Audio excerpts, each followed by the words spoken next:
السلام علیکم ورحمۃ اللہ وبرکاتہ۔ نحمده ونصلی علی رسولہ الکریم، اما بعد فاعوذ باللہ من الشیطان الرجیم، بسم اللہ الرحمن الرحیم۔ رب اشرح لی صدری ویسر لی امری واحلل عقدۃ من لسانی یفقہوا قولی۔ رب زدنی علما، رب زدنی علما۔ جی تو آج ہم لوگ پھر ایک اور سٹنگ کے ساتھ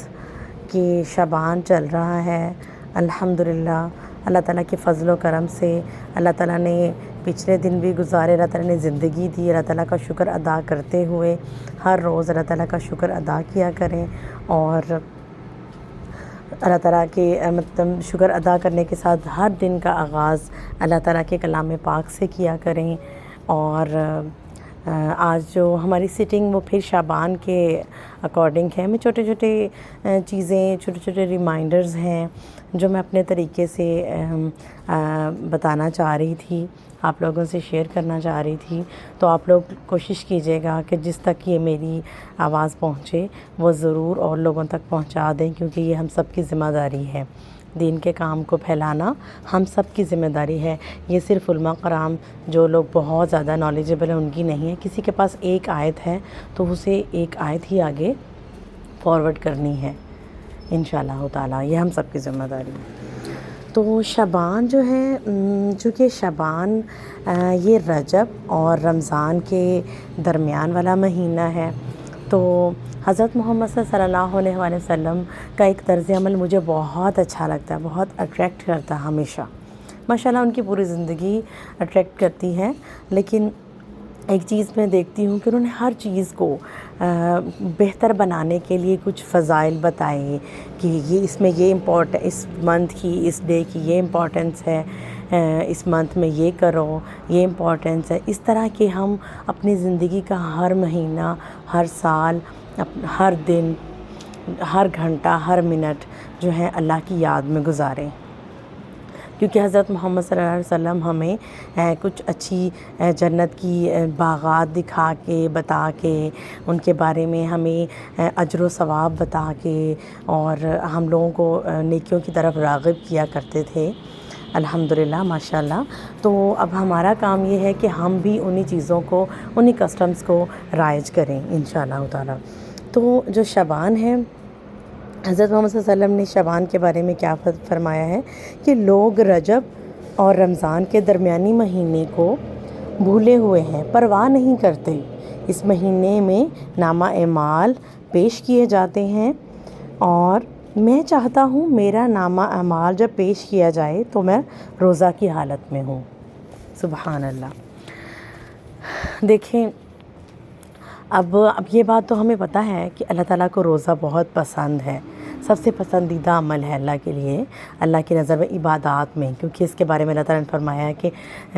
جو ہے نا ہر عمل کا کوئی اجر جو ہے نا ہم ڈیسائیڈ کیا ہوا ہے، ڈیسائیڈڈ ہے کہ آپ کو ایک کرو گے تو 700 گنا ملے گا،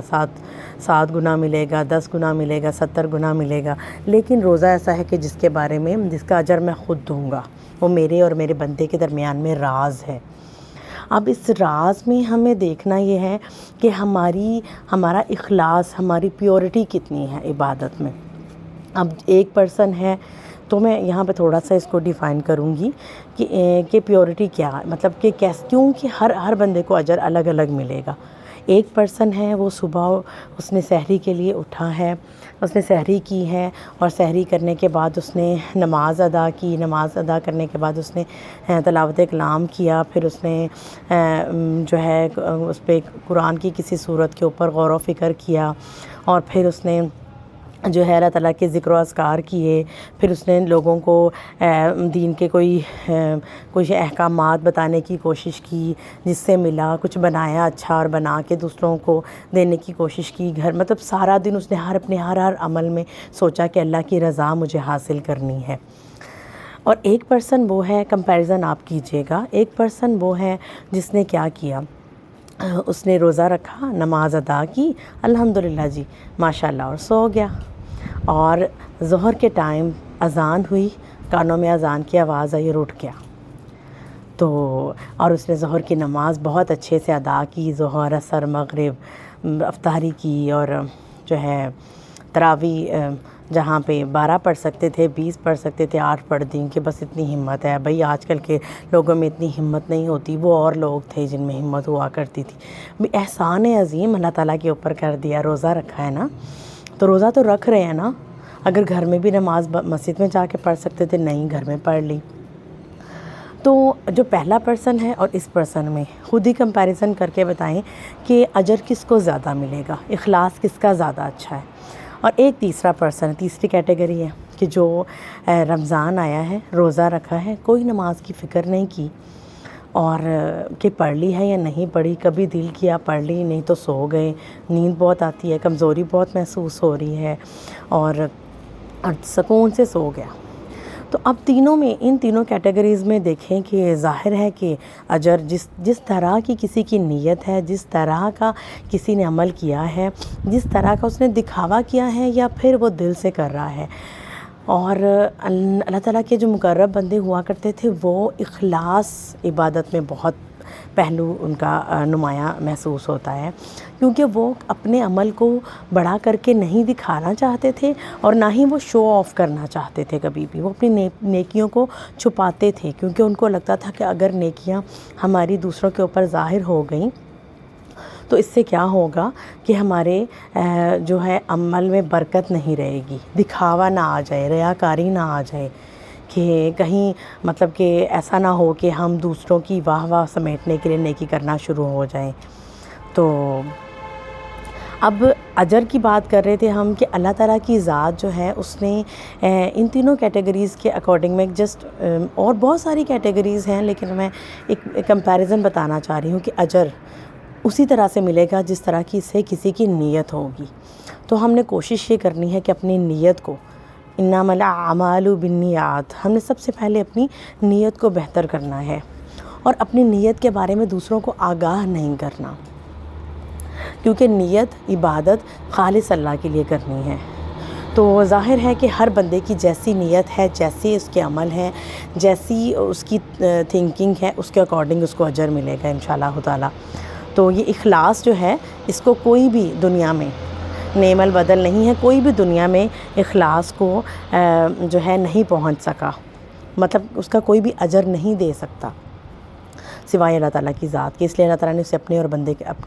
بندے کے درمیان میں راز رکھا ہے۔ تو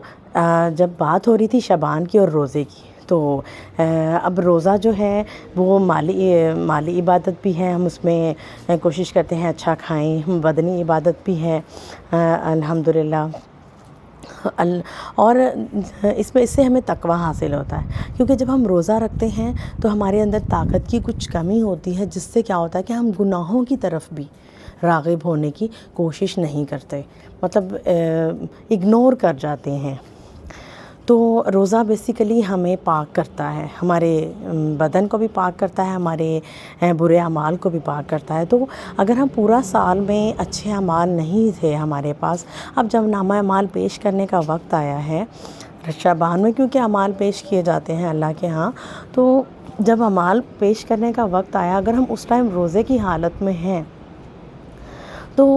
اللہ تعالیٰ سے ضرور ہم توبہ کر رہے ہوتے ہیں اپنے گناہوں کی۔ تو جب ہم اللہ تعالیٰ سے توبہ کرتے ہیں اور روزے کی حالت میں ہیں، تو اللہ تعالیٰ کی ذات ہمیں ہماری بھول چوک، ہماری غلطیوں کو جو ہم نے جان بوجھ کر کیے یا جو ہم بھول کر بیٹھے، ان سے درگزر فرماتا ہے، کیونکہ اللہ تعالیٰ کے پاس جس وقت ہمارے نامہ اعمال پیش کیے گئے اس ٹائم ایک اب اچھی حالت میں تھے، تو ایک امید ہوتی ہے کہ ہم نیکسٹ ٹائم بھی اچھے رہیں گے، ہم ایک نئے سال میں ایک اچھے مطلب مائنڈ کے ساتھ جا رہے ہیں۔ تو انشاءاللہ تعالیٰ اس لیے شعبان کے جو پہلے 15 روزے ہیں ان کو رکھنے کا حکم ملا ہے، یعنی حضور اکرم صلی اللہ علیہ وآلہ وسلم جو ہیں وہ شعبان کے مہینے میں کثرت سے روزے رکھا کرتے تھے۔ تو کبھی کبھی ایسا ہوتا تھا کہ حضرت عائشہ فرماتی ہیں کہ میں مفہوم بتا رہی ہوں کہ وہ فرماتی ہیں کہ کبھی کبھی ایسا ہوتا تھا کہ ہمیں لگتا تھا کہ وسلم مسلسل 2 ماہ روزے رکھتے تھے، اور کبھی کبھی ایسا ہوتا تھا وہ بالکل ایک بھی روزہ نہیں رکھتے تھے، جیسے کہ وہ بھول گئے ہیں روزہ رکھنا، کہ وہ کبھی رکھیں گے ہی نہیں۔ مطلب کہ انہوں نے یہ بھی ہماری آسانی کے لیے ہی کیا، کیونکہ وہ ہماری طرح کے انسان نہیں تھے، وہ مطلب ان کا عمل اور ہمارے عمل میں بہت فرق ہے، یعنی کہ ہم لوگوں کی ہمت میں بیسیکلی اور ان کی ہمت میں، ہماری لائلٹی اور ان کی لائلٹی میں بہت فرق ہے۔ تو ہم لوگ ہر وہ چیز اس طرح سے نہیں کر سکتے جیسے وسلم کر لیا کرتے تھے یا وہ کر سکتے تھے، اللہ تعالیٰ کی طرف سے ان کے پاس یہ کرامات تھیں۔ تو حضرت محمد صلی اللہ علیہ وآلہ وسلم جو ہیں وہ شعبان کے پورے مہینے کے روزے رکھا کرتے تھے، لیکن انہوں نے امت کو صرف پہلے 15 روزے رکھنے کا حکم دیا ہے کہ آپ شعبان میں روزے رکھو اللہ تعالیٰ کے سے اجر و ثواب کی نیت سے، تو پہلے 15 روزے رکھو اور اس کے بعد روزے نہیں رکھو۔ اب یہاں پر میں تھوڑا سا پھر بھی بتاؤں گی کہ اگر کسی کے فرض روزے رہتے ہیں ابھی، تو اگر کسی کے فرض روزے رہتے ہیں تو اس کو چاہیے کہ وہ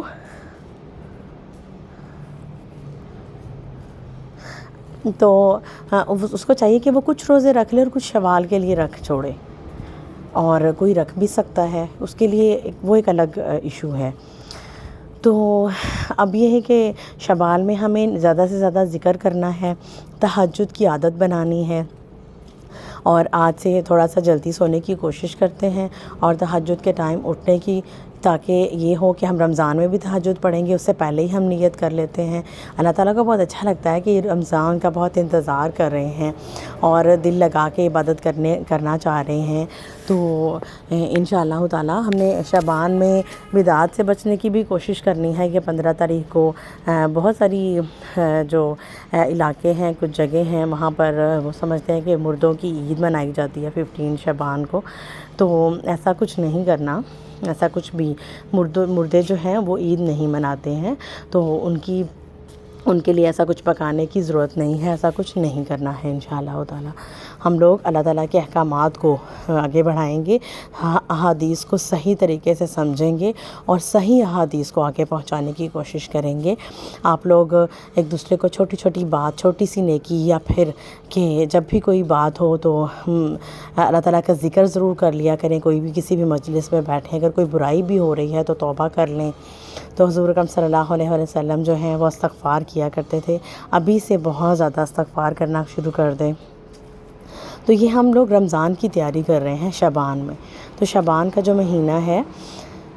اس کو حضور اکرم صلی اللہ علیہ وسلم جو ہے ایک بہت اچھے طریقے سے اب سیلیبریٹ کرنے کا مطلب یہ ہے کہ آپ کیک لائیں اور سیلیبریٹ کر دیں، ایسے نہیں۔ سیلیبریٹ کرنے کا مطلب یہ ہے کہ اس کا اہتمام کرنا کہ رمضان کے استقبال کے لیے شعبان میں وہ اہتمام کیا کرتے تھے، عبادات میں دل جمی پیدا کرنے کی کوشش کرتے تھے، خضوع کے ساتھ نمازیں ادا کرنے کی کوشش کرتے۔ تو ہم لوگوں نے بھی آج سے ہم ارادہ کرتے ہیں کہ ہم انشاءاللہ شعبان کے روزے رکھنے کی حتی الامکان کوشش کریں گے۔ یہ فرض نہیں ہے، آپ نے اپنے لیے کرنا ہے، اللہ تعالیٰ کی خاطر کرنا ہے، اور اپنے اعمال میں نیکیاں بڑھانے کے لیے کرنا ہے، اپنے اوزان کو بہتر کرنے کے لیے کرنا ہے انشاءاللہ تعالیٰ۔ تو ہم روزے رکھنے کی کوشش کریں گے، اور صبح و شام کے اذکار کو اپنا معمول بنا لیں۔ استغفار جو ہے جتنا زیادہ ہو سکے، حضور اکرم صلی اللہ علیہ وسلم 70 سے 100 دفعہ ایک سٹنگ میں استغفار کر لیا کرتے تھے، اور جب بھی انہیں کوئی پریشانی ہوتی، کوئی آزمائش ہوتی، تو وہ بہت زیادہ استغفار کیا کرتے تھے۔ تو ہم لوگ استغفار کو اپنا معمول بنائیں گے، اور تسبیح تحلیل سبحان اللہ والحمد للہ ولا الہ الا اللہ واللہ اکبر، یہ بھی بہت زیادہ کثرت سے کریں گے۔ اور جب بھی کبھی ہمیں ایسا لگ رہا ہو کہ ہمیں کوئی کام ہم کرنا چاہتے ہیں اور ہم سے ہو نہیں رہا، ہم نیکی کی طرف جانا چاہتے ہیں، لیکن ہمارا جو شیطان ہے وہ ہمارے دل میں وسوسے ڈال کے ہمیں اس سے دور کر دیتا ہے، تو اس وقت ہمیں کیا پڑھنا ہے؟ ایاک نعبد و ایاک نستعین، اے اللہ ہم تیری عبادت کرتے ہیں اور تجھ ہی سے مدد چاہتے ہیں۔ اس کو کثرت سے پڑھیں انشاءاللہ تعالیٰ، اللہ تعالیٰ کی ذات ہمارے لیے اس کام کو آسان کر دیں گی۔ تو یہ ملتے ہیں کسی نئی سٹنگ میں بیٹھیں گے انشاءاللہ تعالیٰ، اور مزید رمضان اور شعبان کی فضیلت کو، آگے شب برات جو ہیں ان کے بارے میں انشاءاللہ ہم نئی جو ہے ویڈیو کے ساتھ انشاءاللہ آپ لوگ کوشش کیجیے گا، میں حاضر ہوں گی انشاءاللہ، اور آپ لوگ کوشش کیجیے گا کسی اور لوگوں تک پہنچائیں، تاکہ کوئی نیکی کی بات سیکھے، عمل کرے، تو اس کا اجر آپ کو بھی ملے انشاءاللہ تعالیٰ۔ السلام علیکم۔